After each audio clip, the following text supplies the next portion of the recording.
அல்லாஹு Akbar வலில்லாஹில் ஹம்து.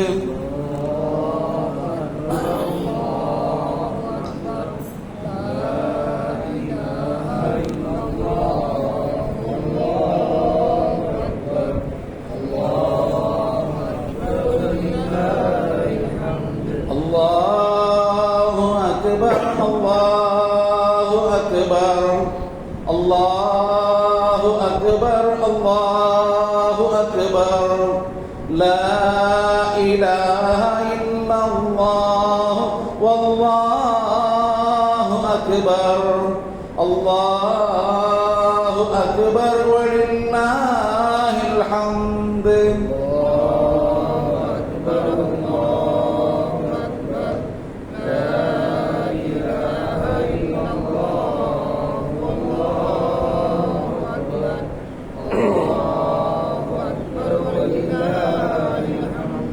Allahu Akbar, Allahu Akbar, Allahu Akbar, Allahu Akbar, Allahu Akbar kabira walhamdulillahi hamdan kathira wa subhanallahi wa bihamdihi bukratan wa asila.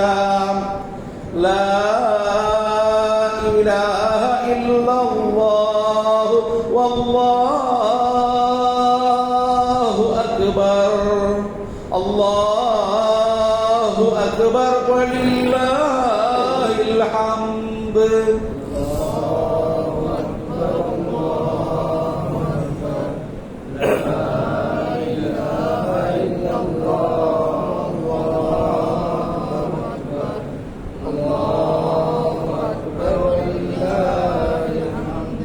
Alhamdulillah nahmaduhu wa nasta'inuhu wa nastaghfiruhu wa natubu ilayh. Allahumma salli ala sayyidina Muhammadin kama sallaita ala Ibrahim wa ala ali Ibrahim innaka Hamidum Majid. Amma ba'd. Qala Allah ta'ala fil Qur'anil azim Rabbi shrah li sadri wa yassir li amri wahlul 'uqdatam min lisani yafqahu qawli. Sadaqallahul aliyyul azim. கண்ணியத்திற்குரிய உலமாக்களே, ஜமாத்தார்களே, அன்பு சகோதரர்களே, அஸ்ஸலாமு அலைக்கும் வரஹ்மத்துல்லாஹி தஆலா வ பரகாத்துஹு. அல்ஹம்துலில்லாஹ்.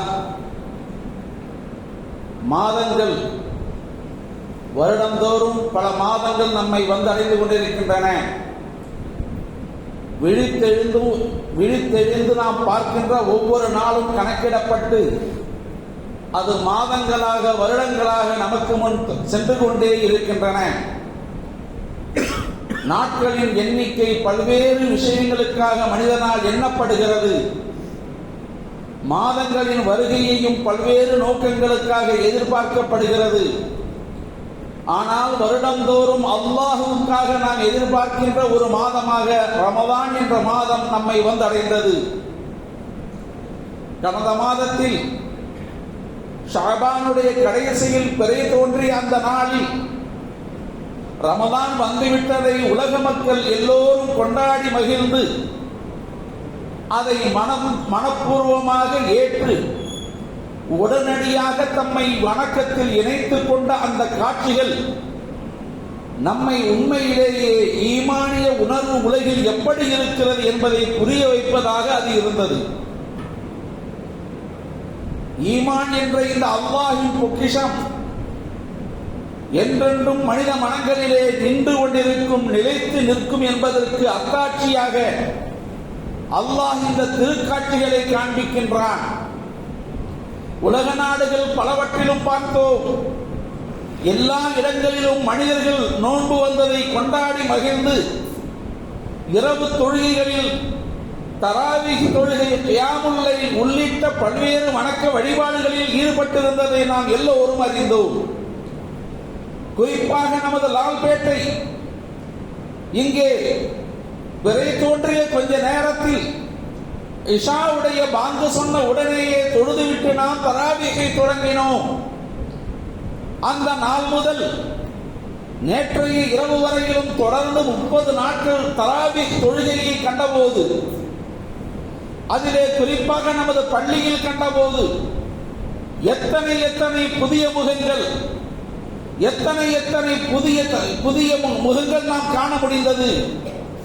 அப்படி அவர்களை எல்லாம் பார்த்தபோது உண்மையில் நமக்கு மனம் சந்தோஷமாக இருந்தது.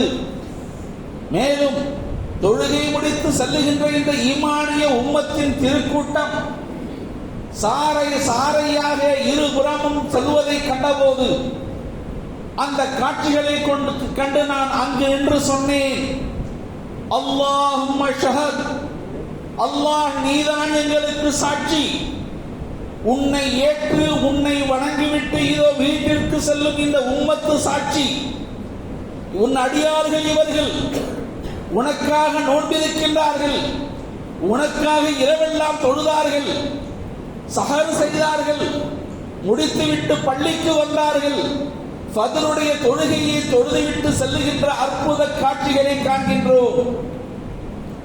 அதே போன்று தராவீஹுடைய நேரத்தில் சுமார் 20 ரக்அத்துகள் ஃபர்து மற்ற வித்ரவாஜி போன்றவற்றை நீக்கி தராவீஹ் மட்டுமே 20 ரக்அத்துகள் தொட வேண்டும் என்ற நிலையில் அவரவரும் அணிவகுத்து நின்ற அந்த காட்சிகளை பார்த்தபோது இவர்கள் எதற்காக நிற்கின்றார்கள்?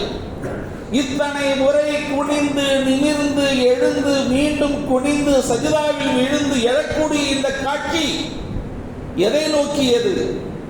எதை எதிர்பார்த்து செய்யக்கூடியதாக இருக்கிறது? இதோ இந்த மனிதர்கள் ஏன் இதை செய்கின்றார்கள்?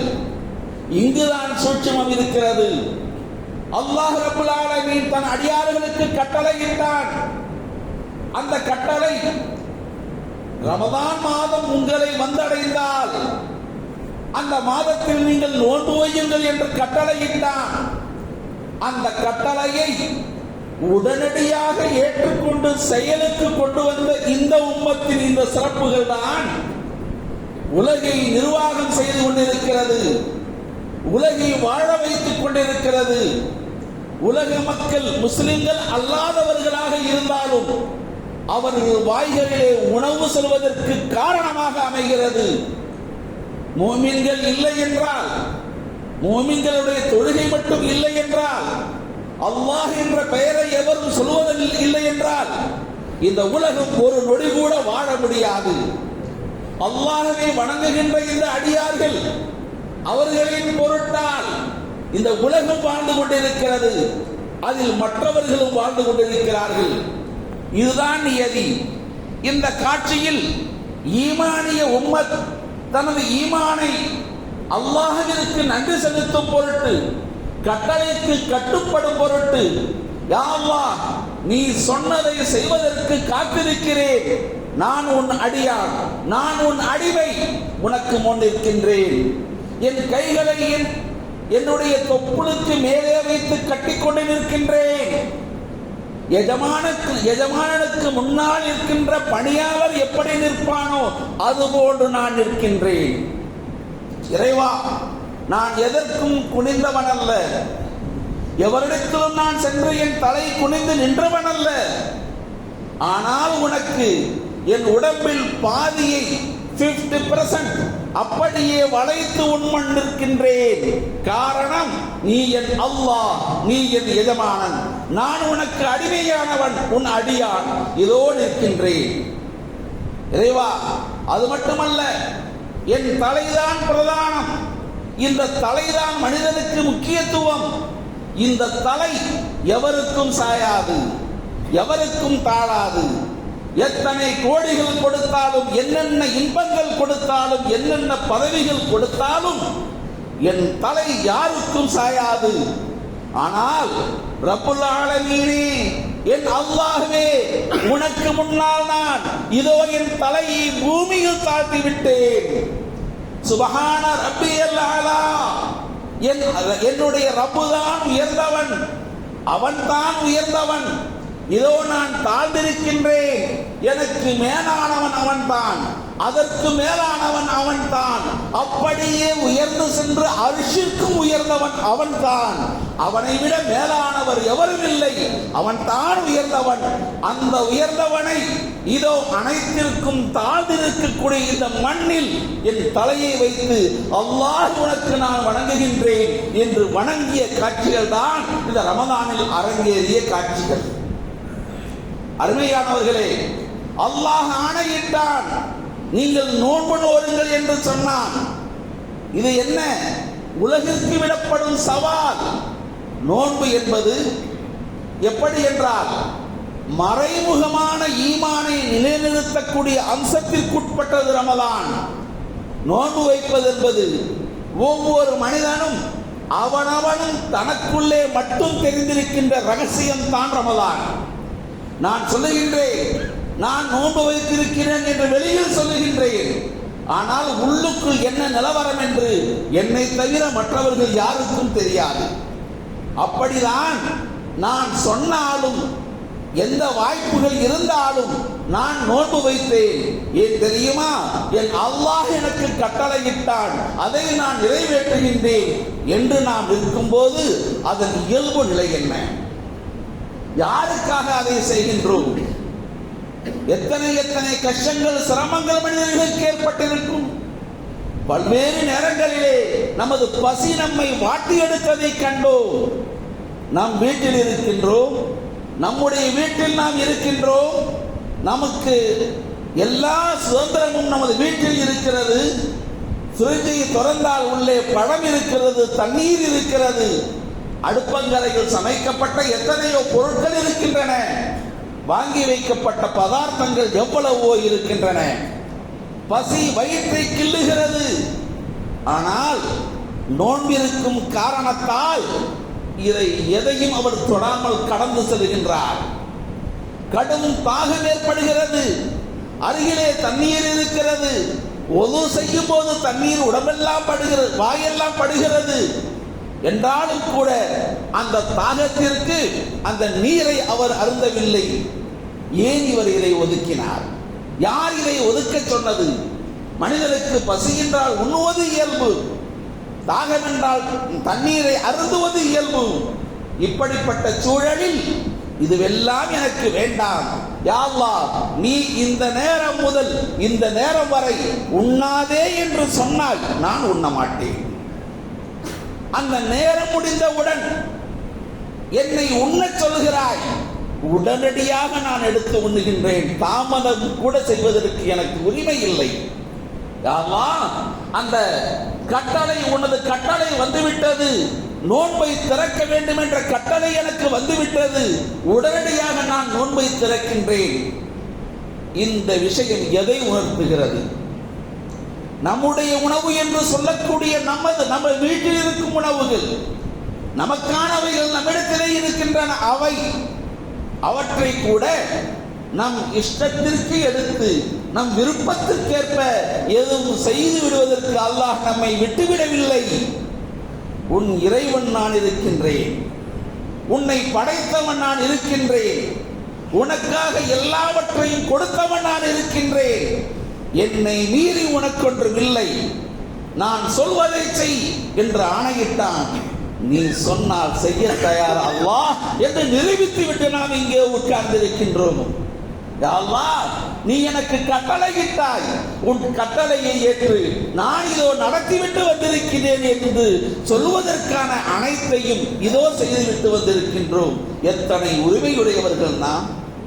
நம்முடைய அல்லாஹ்விற்கு முன்னால் நாம் பணிந்து நின்று இந்த வேலைகளை செய்துவிட்டு இருக்கிறோம் என்று சொன்னால் இதுதானே அல்லாஹ் எதிர்பார்ப்பது? மனிதனிடத்திலே அல்லாஹ் என்ன நோக்கம் கொண்டிருக்கின்றான்? மனிதனிடத்திலே அல்லாஹ் என்ன எதிர்பார்க்கின்றான்? நீங்கள் அவனுக்கு ஏதேனும் சொத்து எழுதி வைப்பீர்கள் என்பது என்றா, அல்லது உங்களுக்கு நீங்கள் ஏதேனும் சாதனை செய்து கொடுப்பீர்கள் என்றா? இல்லை தோழர்களே, அல்லாஹ் உங்களிடமிருந்து எதிர்பார்ப்பது நான் சொன்னதை நீ செய்கிறாயா? இதுதான் சோதனை. அதில் நாம் வெற்றி பெற்றவர்களாக இங்கே அமர்ந்திருக்கிறோம் என்ற திருக்காட்சி அல்ஹம்துலில்லாஹ் மன நிறைவானது. இமாம் ஷாராவி ரஹ்மத்துல்லாஹி அலைஹி தஃப்சீர் ஷாராவியிலே சொல்லுவார்கள், ஈமான் கொண்ட ஒரு மனிதன் அவன் அபயம் பெற்றவன், ஒருபோதும் அவன் நரகிற்கு செல்வதற்கான வாய்ப்பு ஏற்படவே செய்யாது. நிச்சயமாக அவன் சுவனம் செல்வான். ஏனென்று சொன்னால் அல்லாஹ்வை ஏற்று தினந்தோறும் வணங்குகின்ற மக்கள் இருப்பார்கள், வாரம் ஒரு முறை வணங்குகின்றவர்கள் இருப்பார்கள், வாழ்க்கையில் ஒரு முறை வணங்கக்கூடியவர்களும் இருக்கலாம். ஆனால் அல்லாஹ் என்று சொன்னால் உடனடியாக கட்டுப்படக்கூடிய தன்மை முஸ்லிமானவனின் மனதில் இருக்கிறது. எனவே அவன் ஏதாவது ஒன்றை செய்வான், அதை அல்லாஹ் ஏற்றுக்கொள்வான், அவன் புரிந்து கொள்வான், அது போதும், அது அவனை சொர்க்கம் கொண்டு போய் சேர்க்கும். அல்லாஹு அக்பர்! எத்தனை பெரிய வாய்ப்பு! அதை நான் ஒப்பிட்டு பார்க்கின்றேன், அதை நான் இந்த நாள்பேட்டை சமூகத்தோடு ஒப்பிட்டு பார்க்கின்றேன்.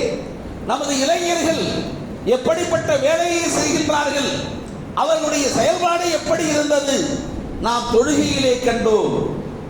ஒரு சஃபில் முதியவர்கள் என்று சொன்னால், பெரியவர்கள் என்று சொன்னால், அடுத்த சஃப் முழுமையும் இளைஞர்கள் தானே. கியாமுல் லைல் என்ற ஒரு தொழுகை ஊரெங்கும் நடந்ததே, அதில் முதிர்ந்தவர்கள் நாம் யாரும் கலந்து கொண்டோமா தெரியாது. ஆனால் இந்த இளைஞர்கள் முழுமையாக அங்கே கூடி என்று தொழுத காட்சி எனக்கு உணர்வுகளை ஏற்படுத்தியது. இவர்கள் என்ன செய்து கொண்டிருக்கின்றார்கள்? எந்த ஒருவருடைய இளமை காலம் அல்லாஹ்வை நாடி நிற்குமோ, அல்லாஹ்வை ஏற்று நிற்குமோ, அல்லாஹ்வை அண்ணி நிற்குமோ, அந்த இளைஞன் நாளை அர்ஷின் நிழலில் இருப்பான் என்று முஹம்மது ரசூல் ஸல்லல்லாஹு அலைஹி வஸல்லம் அவர்கள் சொல்லுகின்றார்கள். அப்படியானால் அந்த நள்ளிரவிலே நின்று கொண்டு யா அல்லாஹ், நான் தவறு செய்து விட்டேன், என்னை மன்னித்து விடு யா அல்லாஹ் என்று கதறிக்கொண்டிருந்தானே அந்த இளைஞன் யார்? யா அல்லாஹ், என் உம்மத்தை மன்னித்திடு, என் பெற்றோரை மன்னித்திடு, எங்கள் ஊரை மன்னித்திடு, என் சமூகத்தை மன்னித்திடு என்று கரமேந்தி கதறிக்கொண்டிருந்தானே, அது யாருக்காக? அப்படியானால் அவன் எப்படிப்பட்டவனாக அல்லாஹ்வின் பார்வையில் அமைவான்? அருமையானவர்களே, ஈமானுடைய உம்மத் ஒருபோதும் அழிந்து போவதில்லை. ஈமானுடைய உம்மத் எப்பொழுதும் சீர்கெட்டு போய்விடுவதில்லை. ஈமானுடைய உம்மத் எப்போதும் நிரந்தரமாக அழிந்து போவதும் இல்லை. கயாமத் நாள் வரை அல்லாஹ் இந்த உம்மத்தை நீட்டிக்கின்றான். அதற்கு அவனே பொறுப்பேற்கிறான், அவனே பாதுகாவலனாக இருக்கின்றான். வயதானவர்கள் சற்று ஸ்தம்பித்தாலும் இளைஞர்கள் அடுத்த கட்டத்திற்கு வருவதை காண்கின்றோம். அவர்களுக்கு அடுத்து சிறுவர்கள் வந்து நிற்பதை காண்கின்றோம். இப்படித்தான் இந்த உம்மத்திற்கு அல்லாஹ் வழங்கி இருக்கின்றான். அருமைக்குரியவர்களே, இந்த ரமதானில் இவற்றையெல்லாம் நாம் காண முடிந்தது, இவை அனைத்தையும் காண முடிந்தது. அப்படியானால் வந்திருந்த ரமதான் நமக்கு எதை சொல்லி இருக்கிறது? நமக்கு எதை உணர்த்தி இருக்கிறது? இதோ இந்த நாட்கள் பல பேர் சொல்லுவார்கள், ரமதான் முழுவதும் பள்ளிவாசலில் நிறைந்திருந்தார்கள், பெருநாளைக்கு பிறகு அவர்களை காணவில்லை என்று போடுபட்டவர்களை எல்லாம் நாம் கண்டோம். ஆனால் அதில் எனக்கு உடன்பாடு இல்லை. இது ரமதான் மாதம், இது அல்லாஹ்வின் மாதம். இந்த மாதத்தில் தொழுதால், இந்த மாதத்தில் அமல் செய்தால் என் ரப்பு எனக்கு நெருக்கமாக என்று ஏற்றுக்கொள்வான் என்று ஓடி வந்த அந்த மனிதன் மற்ற நாட்களிலே அவனது வேலையை தேடி செல்கின்றான். உரிய நேரங்களிலே, உரிய இடங்களிலே அவன் வணக்கம் செய்வான். எனவே அதை குறை கூறி யாரும் சொல்வதை நம்மால் ஏற்க முடியாது. அப்படியெனில் இந்த உம்மத் எல்லா நாட்களிலும் தன்னால் இயன்ற பணியை அல்லாஹ்விற்கு வணக்கம் செய்வதை சிறப்பாக செய்து கொண்டிருக்கிறது. நாம் கண்டோமே, இதோ லால்பேட்டையில் ஜகாத் எவ்வளவு மக்கள் அள்ளி கொடுத்தார்கள், எப்படியெல்லாம் கொடுத்தார்கள், எவ்வளவு கொடுத்தார்கள். இன்றைய நாளிலே பெருநாளுடைய இந்த ஃபஜ்ருடைய நேரத்திலே நாம் ஒரு கணக்கிட்டால், இன்று லால்பேட்டையில் ஓரளவிற்கு பணமில்லாத ஏழைகள் இருப்பார்களா என்று சொன்னால் சாத்தியமில்லை. ஜகாத்துடைய பணம், தர்மங்கள், சதகத்துல் ஃபித்ர், இப்படி வரிசையாக இந்த ஊரிலே கிடைக்கப்பட்டது. யாருக்காக கொடுத்தார்கள்? எதற்காக கொடுத்தார்கள்? நான் சம்பாதித்தேன், என்னுடைய உழைப்பு, நான் சிரமப்பட்டு சம்பாதித்தேன், எத்தனை கஷ்ட நஷ்டங்களை சுமந்து நான் சம்பாதித்தேன். அப்படி சம்பாதித்து வைத்தது எனக்காக, என் மனைவிக்காக, என் மகன்களுக்காக, என் பிள்ளைகளுக்காக, என் பேரை பிள்ளைகளுக்காக. இதுதானே மனிதனது இயல்பு. ஆனால் அதையும் தாண்டி அவன் இதயத்தை கடைய வைத்தது யார்? இதோ இருக்கிறாரே அவர் ஒரு ஏழை, அவருக்கு நீ கொடு என்று உன் மனதிற்கு அறிவுறுத்தியவன் யார்? உன் பாக்கெட்டில் இருந்து எடுத்து அவருக்கு நீ கொடுத்தாயே, அந்த வாய்ப்பை வழங்கியது யார்? அல்லாஹ் ரப்பல் ஆலமீன் எத்தனை கருணையாளன். நமது மனதையே கரைத்து நமது பாக்கெட்டில் உள்ள பணத்தை எடுத்து மற்றவர்களுக்கு கொடுக்க செய்கிறான் என்று சொன்னால் இது எத்தகைய திட்டமிடல். ஒரு சம்பவத்தை நான் அறிந்தேன். ஏற்கனவே ஜகாத்துடைய நிதிகளை வீடுகளுக்கு நாம் சென்று கொடுத்துக் கொண்டிருந்தோம். நம்ம அல்தமா இருக்கு இல்லையா, அது அங்கிருந்து பணம் கொண்டு போய் ரமதானுக்கு பிறகு பல பேருக்கு கொடுத்துக் கொண்டிருந்தோம், கொடுத்து விட்டு வருவோம். அப்படி ஒருவரை பார்ப்பதற்கு ஊரில் பெரிய மனிதர், நன்கு மதிக்கப்படக்கூடியவர், எல்லாமும் வெளியே பார்த்தால் நன்றாக இருக்கிறது. எங்களுக்கு செய்தி கிடைத்தது, இவர் வெளியில் தான் இப்படி இருக்கிறார், உள்ளுக்குள் ஏழையாக இருக்கிறார், மிகுந்த சிரமத்தில் இருக்கிறார், சற்றே விசாரியுங்கள் என்று சொன்னார்கள். நாங்களும் சற்று விசாரித்தோம். தனிமையிலே அவரை உட்கார வைத்து அவரிடம் நலம் விசாரித்து விட்டு மெல்ல கேட்டோம், ஏதேனும் உதவி தேவைப்படுகிறதா? கேட்டவுடன் அவர் கண்கள் தரமாரியாக தண்ணீரை கொட்டுகின்றன. இல்ல தேவையில்லை அப்படின்னு அப்பவும் சொல்றாரு. நாங்கள் வலியுறுத்தி கேட்டோம். ஆமாம், என்னென்ன சூழ்நிலை எனக்கு இருக்கு அவர் சொன்னார். அவருக்கு நாங்கள் உரிய நிதியை கொடுத்தோம். இப்போது சொல்லுங்கள், யாருக்கும் தெரியாதவர், வெளியே பார்ப்பதற்கு பணக்காரரை போல் தோற்றமளிக்கக்கூடிய ஒருவர், அவருக்குரிய தேவைக்கு இன்னொரு குழு பணம் கொண்டு போய் கொடுக்க வேண்டும் என்று இணைப்பை ஏற்படுத்தியவன் யார்? இந்த வேலையை செய்தவன் யார்? சிந்தித்தால் ஈமான் அங்கே உறுதிப்படும். இதுதான் அல்லாஹ்வின் திட்டமிடல். யாருக்கு எது சென்று சேர வேண்டும் என்று அவன் திட்டமிடுகின்றான். நம்மிடத்திலே இருக்கின்ற பணத்தில் ஒரு கூறு எடுத்து அது இன்னவருக்கு பகிர்ந்தளிக்கப்பட வேண்டும் என்று திட்டமிட்டு உரியவர்களுக்கு உரிய வகையிலே சரியாக சென்றடைவதற்கு அவன் ஏற்பாடு செய்கின்றான். இதுதான் அல்லாஹ்வின் திட்டம். தன் அடியார்களை அவன் ஒருபோதும் கைவிடுவதில்லை. நம் வீட்டில் நம் மனைவி உண்டாளா, உறங்கினாளா, நிம்மதியாக இருக்கிறாளா, கணவனுக்கு தெரிந்திருக்க வேண்டும், ஆனால் இல்லாமலும் இருக்கலாம். மகன்கள் எப்படி இருக்கின்றனர், தந்தைக்கு தெரிய வேண்டும், தெரியாமலும் இருக்கலாம். அக்கம் பக்கத்தில் வாழ்பவர்கள் எப்படி இருக்கிறார்கள், தெரிந்திருக்கலாம், தெரியாமலும் இருக்கலாம். ஆனால் அல்லாஹ்விற்கு தெரியாமல் எதுவும் இல்லை. அதற்கேற்ப அவன் திட்டமிடுகின்றான், சூழ்நிலைகளை உருவாக்குகின்றான்.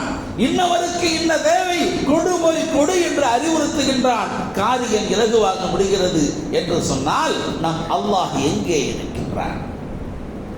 அல்லாஹ் எங்கே இருக்கின்றான்? எவ்வளவு தூரத்தில் இருக்கின்றான்? எப்படி இருக்கின்றான்? நம்மை பார்க்கின்றானா? நம்மை கேட்கின்றானா? நம்மோடு உறவாடுகின்றானா? நம்மை இயக்குகிறானா? எதையாவது புரிந்தோமா? ஆனால் எல்லாம் நடக்கிறது, அனைத்தும் செயல்படுகிறது என்று சொன்னால் அந்த அல்லாஹ் நம்மோடு இருக்கின்றான். நம்மோடு இருக்கின்றான். நஹ்னு அக்ரபு மின் ஹப்லில் வரீத். உங்களுடைய பிடரி நரம்பை விட நான் மிக நெருக்கத்தில் இருக்கிறேன் அல்லாஹ் சொல்லுகின்றான்.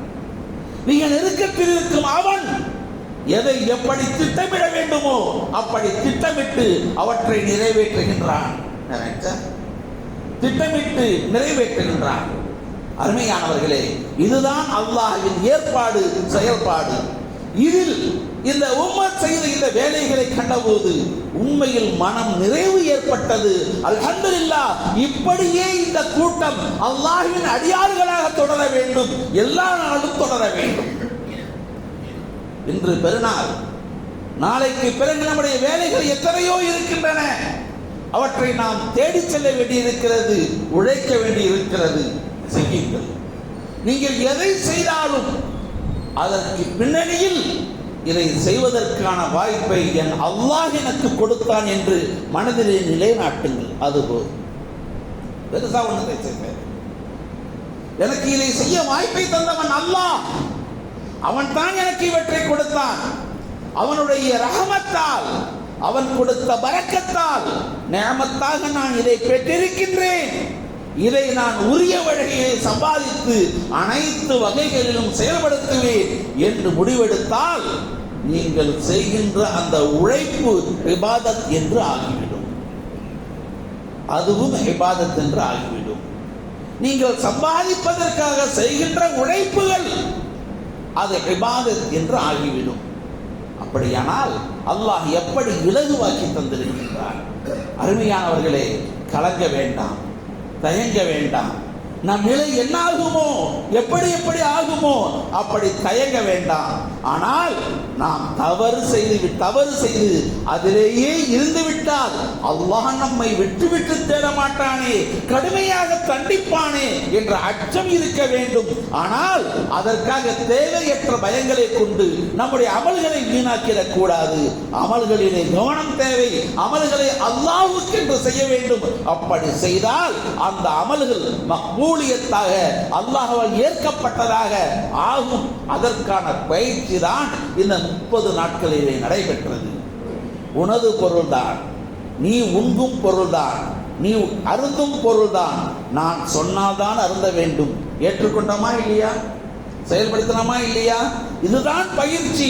வெளியிலும் யா அல்லாஹ், இவையெல்லாம் நீதான் எனக்கு கொடுத்தாய், நீ எப்படி சொன்னாயோ அதை அப்படியே செய்வதற்கு தயாராக இருக்கிறேன். இந்த பயிற்சியை நடைமுறைப்படுத்திவிட்டால் அது இபாதத்தாக ஆகும். நம்முடைய அமல்கள் அனைத்தும் அல்லாஹ்வால் கபூலியத்தாக ஆக்கப்பட்டு ஏற்கப்பட்டு நாளை மறுமையிலே அவை வெற்றியாக நமக்கு வந்து உயர்ந்த ஜன்னத்துல் ஃபிர்தௌஸ் என்ற சொர்க்கத்தில் நாம் சென்றடைவதற்கு அவை காரணமாக அமைய வேண்டும். அல்லாஹ் அந்த வாய்ப்பை நம் அனைவருக்கும் தர வேண்டும் என்று துஆ செய்தவனாக என் வார்த்தைகளை நிறைவு செய்கின்றேன். வ ஆகிரு தஅவானா அனில் ஹம்துலில்லாஹி ரப்பில் ஆலமீன்.